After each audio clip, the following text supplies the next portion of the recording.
Барлықтарыңа сәлем достар. Бүгін мен сіздермен Жанбаев Мансұр, яғни Modern Teachers Академияның 3-ші курс студентімін, болашақ математика пәні мұғалімі. Бүгін бізде өтетін тақырып анықтамалы интеграл. Жалпы анықтамалы интеграл деген не деген сұраққа жауап беретін болсақ, анықтамалы интеграл бұл бізде берілген функцияның барлық алғашқы функцияларының жиынтығы болып табылады. Және оның бізде осындай көптеген түрлерінің формуласы бар, яғни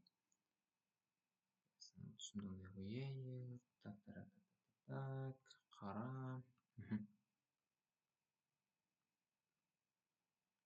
Яғни бізде дәрежелік функцияларға арналған яғни формуласы осы, яғни x-тің n дәрежесі, бұл бізде x n дәрежесіне, яғни бір дәрежені қосып, сәйкесінше сол n плюс 1 дәрежесіне бөлеміз. x-тің интеграл алғашқы функциясы бізде x болып табылады, синус x-тікі минус косинус x, 1 бөлінген косинус квадрат x-тікі бізде тангенс x болып табылады, ал 1 бөлінген x плюс a квадраттың бізде алғашқы функциясы 1 бөлінген a көбейтілген r тангенс x бөлінген a. Және де 1 бөлінген түпірасында a квадрат минус x квадрат бізде r синус x бөлінген a-ға тең. Сәйкесінше 1 бөлінген түпірасында x квадрат плюс минус a квадрат бізде ln, яғни логарифмға тең болады. X плюс түпірасында x квадрат плюс минус a квадратқа тең. 1 бөлінген x-тің алғашқы функциясы ln x, a-ның x дәрежесі, яғни көрсеткіш функцияның бізде ax бөлінген ln a.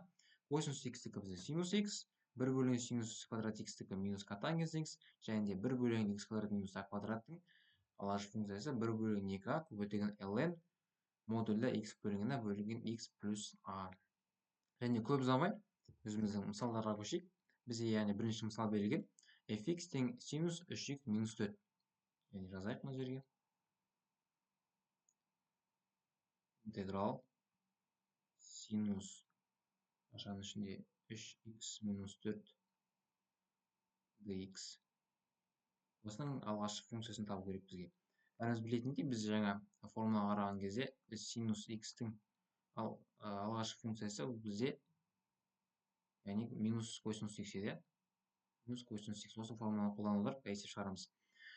Яғни бізде бұл күрделі функция болып табылады. Яғни біз бірінші сыртқы функцияны алғашқы функцияны тапқаннан кейін ішкі функцияға көшетін боламыз. Яғни бізде синус 3x минус 4 деген бұл бізде сыртқы функция, және 3x минус 4 деген бұл бізде ішкі функция болып табылады. Яғни біз бірінші сыртынан алғашқы функциясын табайық, яғни синус 3x минус 4-тен. Бізде яғни болады минус косинус, яғни біз x-тің орнында 3x минус 4 тұр, оны жазып қойық. Және де бізде қалғаны 3x минус 4.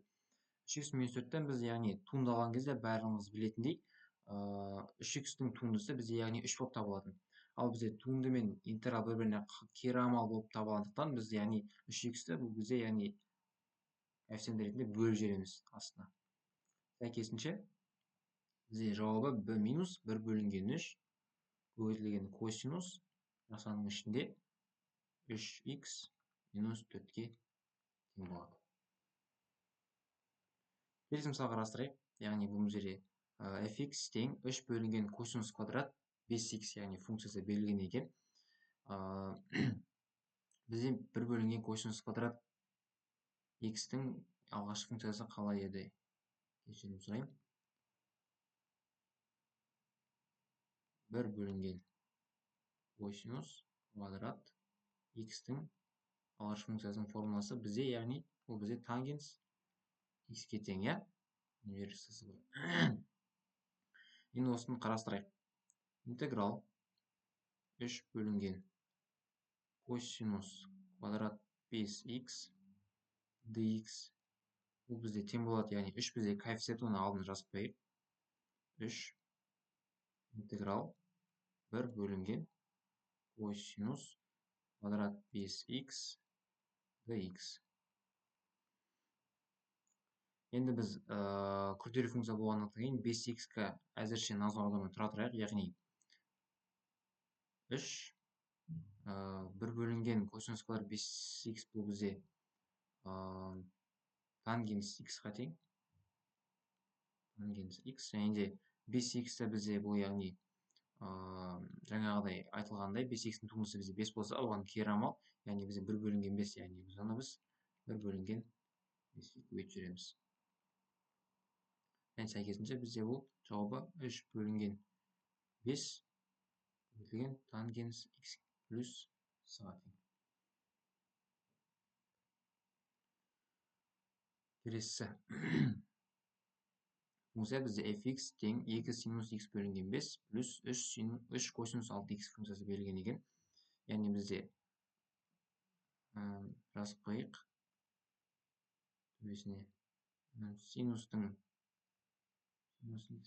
x-тің алғашқы функциясы бізде минус косинус x, ал косинус x-тің алғашқы функциясы бұл бізде синус x-қа тең, иә. Осы формула қарай отырып, қазір есеп шығарамыз. Яғни 2 синус x бөлінген 5 плюс 3 косинус 6x тең болады. Әрқайсысын бөлік-бөлік қарастырайық. Яғни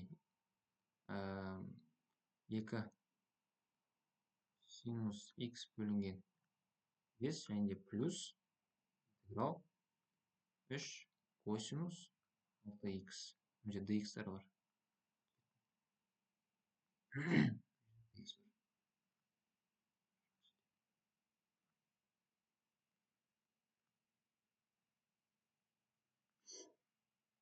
Енді осы интегралдар шығаратын болсақ, яғни 2-ні коэффициент ретінде алдына шығарып жіберейік. Синустың бізде алғашқы функциясы минус косинус x, яғни минус косинус x және де 1 бөлінген 5-ті біз керісінше айналдырсақ, яғни көбейтеміз, көбейтеміз 5-ке. Және де плюс 3-ті алдына шығарып жіберейік. Косинус 6x-тің алғашқы функциясы бізде синус 6x және де бөлінген 6 бар астында, тең. Яғни бізде ол тең минус 10. Мына жерде бізде x бөлінген 5 екен. Минус 10 косинус x бөлінген 5 плюс 3 пен 6 қысқарады. 1 бөлінген 2 синус 6x. Және плюс. Мен керісін жарайым. Онда мына жерде есепте, мына жерде біз тангенс 5x деген ұмытып кеттім. Тангенс 5x. Ұмытып кеттім. Кешірім сұрайым. Және соңғы есеп осындай түбір 1 бөлінген түбір астында 3x минус 2 есебін қарастырып жіберейік. Яғни бәріміз білетіндей бізде дәрежелік функцияға арналған алғашқы функциясын біз қалай табамыз? Яғни дәрежеге біз 1-ді қосып, сәйкесінше n плюс 1-ге бөлеміз, иә. Осы формула арқылы біз қазір осы есепті шығарамыз. Жазып қояйық. Интеграл 1 бөлінген түбір астында 3x минус 2 x тең болады. Неге? Жазып қояйық. Интеграл, яғни 1 бөлінген 3x-тің минус 2, яғни мына жерде бізде түбірдің дәрежесі 1 бөлінген 2 болады. Осыны жазып қояйық. Қай шықты десеңіздер, яғни түбірдің астында мына жерде көрінбейтін, яғни 2 бар. Және бізде осы 3x минус 2 өрнегінің дәрежесі 1.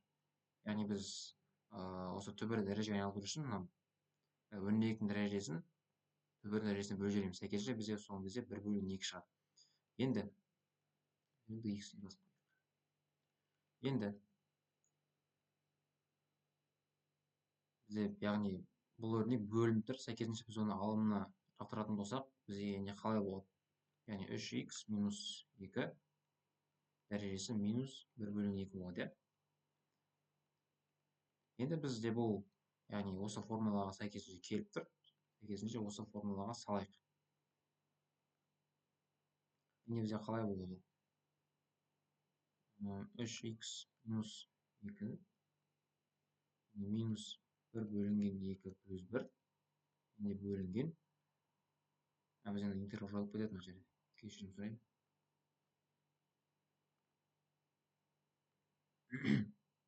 бөлімінде минус 1/2 плюс 1. Осыны шығаратын болсақ, бұл жерге 2-ні 2 мен 1 ортақ бөлім беретін болсақ, бұл жерге 2-ден береміз. Яғни минус 1 плюс 2. Бұл бізде 2-ден 1-ді қайттан береді.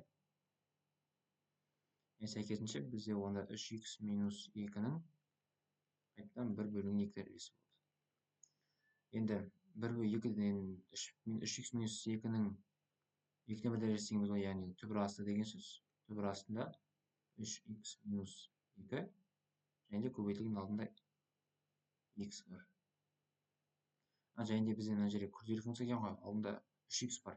3х-ті біз не істейміз, яғни біз бұны алдында көбейтеміз 1/3-ге.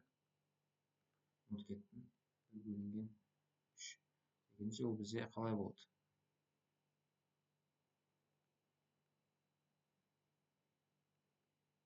Жауабы бізде 2/3. Түбір астында 3х минус 2 плюс деген жауапқа, яғни тең болады екен. Яғни осымен менің бүгінгі видеоролигімнің соңы бітті. Видеоны соңына дейін қарасаңыздар көп рахмет. Сұрақтарыңыз болса комментария қалдырып кетіңіздер. Қош сау болыңыздар.